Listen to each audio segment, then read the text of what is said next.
ইতিহাস ঐতিহ্যে প্রসিদ্ধ মহাস্থানগড় বাংলাদেশের অন্যতম প্রাচীন পুরাকীর্তি। এই নগরী পুন্ড্রবর্ধন বা পুন্ড্রনগর নামেও পরিচিত ছিল। একসময় মহাস্থানগড়ই ছিল বাংলার রাজধানী। যীশু খ্রিস্টের জন্মেরও আগে এখন থেকে প্রায় ২৫০০ বছর পূর্বে এখানে সভ্য জনপদ গড়ে উঠেছিল এবং প্রত্নতাত্ত্বিকভাবেই তার প্রমাণ মিলেছে। ২০১৬ সালে এটিকে সার্কের সাংস্কৃতিক রাজধানী হিসেবে ঘোষণা করা হয়। এই নগরীতে রয়েছে বিভিন্ন আমলের প্রত্নতাত্ত্বিক নিদর্শন। ইতিহাস থেকে জানা যায় কয়েক শতাব্দী পর্যন্ত এই স্থান মৌর্য, গুপ্ত, গৌড়, পাল এবং সেন শাসকদের প্রাদেশিক রাজধানী এবং পরবর্তীকালে হিন্দু সামন্ত রাজাদের রাজধানী ছিল। মহাস্থানগড়ের অবস্থান বগুড়া জেলার শিবগঞ্জ উপজেলায়। বগুড়া শহর থেকে প্রায় ১৩ কিলোমিটার উত্তরে করতোয়া নদীর পশ্চিম তীরে গেলে দেখা মিলে এই শহরের ধ্বংসাবশেষ। বিখ্যাত চীনা পরিব্রাজক হিউয়ানসাং ৬৩৯ থেকে ৬৪৫ খ্রিস্টাব্দের মধ্যবর্তী সময় পুন্ড্রনগরে এসেছিলেন। ভ্রমণের ধারা বিবরণীতে তিনি তখনকার প্রকৃতি ও জীবনযাত্রা উল্লেখ করে বর্ণনা দেন। তৎকালীন এই স্থানটি বৌদ্ধ শিক্ষার জন্য প্রসিদ্ধ ছিল, তাই চীনা ও তিব্বত থেকে বৌদ্ধ ভিক্ষুরা তখন লেখাপড়া করতে আসতেন মহাস্থানগড়ে। এরপর বৌদ্ধ ধর্ম প্রচারে বেরিয়ে পড়তেন দক্ষিণ ও পূর্ব এশিয়ার বিভিন্ন দেশে। সেন বংশের শেষ রাজা লক্ষণ সেন যখন গৌড়ের রাজা ছিলেন তখন এই গড় ছিল অরক্ষিত। মহাস্থানের রাজা ছিলেন নল, যার বিরোধ লেগে থাকত তার ভাই নীলের সাথে। এ সময় ভারতের দাক্ষিণাত্যের শ্রীক্ষেত্র নামক স্থান থেকে অভিশপ্ত ব্রাহ্মণ খ্যাত রাজা পরশুরাম এখানে আসেন। অনেক ঐতিহাসিক এবং স্থানীয় লোকের মতে এটি হযরত শাহ সুলতান মাহমুদ বলখি রহমতুল্লাহি আলাইহি এর মাজার।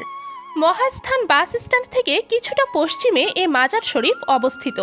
শাহ সুলতান বলখি রহমতুল্লাহি আলাইহি ১৪০০ শতাব্দীর একজন ইসলাম ধর্ম প্রচারক ছিলেন। কথিত আছে মাছ আকৃতির নৌকাতে করে তিনি তার শিষ্যদের নিয়ে বরেন্দ্রভূমিতে এসেছিলেন। সেখান থেকে তার নাম এসেছে মাহিসাওয়ার, যার অর্থ মাছের পিঠে আগমনকারী, এবং তিনি বল্লখ রাজ্যের রাজার পুত্র ছিলেন বিধায় তাকে শাহ সুলতান বলখিও বলা হয়। মহাস্থানগড়ের দর্শনীয় স্থানগুলো হল মাজার শরীফ, জাদুঘর, খোদার পাথর ভিটা, মান কালীর ঢিবি, বৈরাগীর ভিটা, স্কন্ধের ধাপ, মঙ্গলকোট স্তূপ, গোকুলমেধ, ট্যাংরা বৌদ্ধ স্তূপ, বিহার ধাপ, ভাসু বিহার, ভীমের জঙ্গল, কালীদহ সাগর, শিলাদেবীর ঘাট, জিয়তকুণ্ড, বেহুলার বাসর ঘর, গোবিন্দ ভিটা, পরশুরামের প্রাসাদ। এই স্থানগুলোর ধ্বংসাবশেষ ইতিহাস বহন করে আসছে।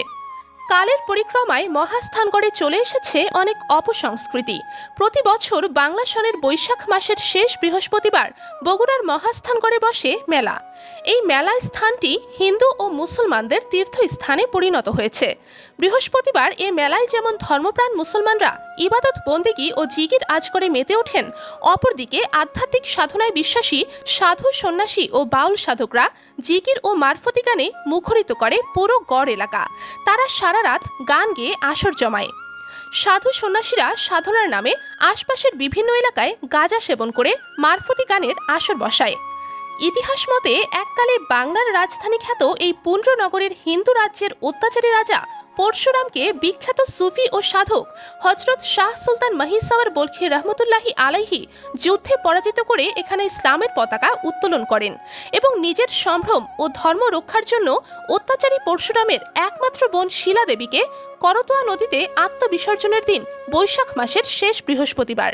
সেই থেকে পরবর্তী বছরগুলোতে এই দিনে মহাস্থানে উভয় ধর্মের মানুষেরা পুণ্য লাভের আশায় সমবেত হয়।